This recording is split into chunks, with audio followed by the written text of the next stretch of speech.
Hi, I'm Ben Leader, and I'm one of the partners here at Elrod Pope, and I'm here to talk to you about the elements of a negligence claim. What negligence essentially means is carelessness, and under South Carolina law, there are 4 elements that we must prove in every negligence case in order to obtain compensation for our clients: duty, breach, causation, and damages. The first element is duty, and what that means is that the defendant has a duty to act a certain way towards the plaintiff. And an easy example of this is a gas station owner has a duty to keep their property in a reasonably safe condition to prevent dangerous hazards from being present.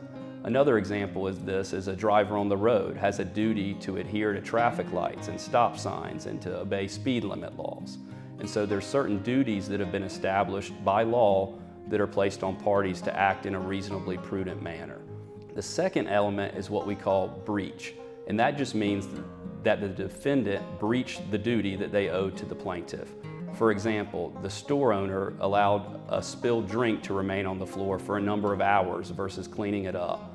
The driver on the road ran a red light instead of stopping, or crossed over the center line instead of staying in their lane of travel.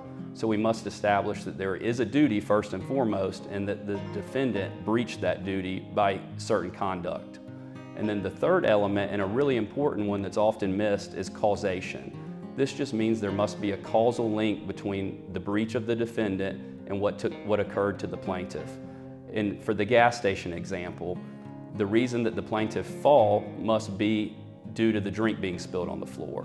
And so if a plaintiff walks into a gas station and trips at the front door and falls, but the drink is spilled in the back of the store, there's no causal link between the two. And so there's no causation between the plaintiff's fall and the defendant's breach. Just like on the roadway, if a car may be speeding, but it has nothing to do with an accident that occurred, the speed violation alone may not necessarily be causally related to what happened to the plaintiff. And the fourth element is what we call damages. And this one is very simple. The plaintiff must have identifiable damages that we can prove and establish in order to have a successful claim. For example, if somebody slips and falls in a store, but they don't get hurt, there's no real damages in that situation, and thus there's no case to pursue. There may easily be a duty, there may easily be a breach, and there may easily be causation established. But at the end of the day, if there's no damage to the plaintiff, there's no viable claim and no reason to pursue a negligence claim.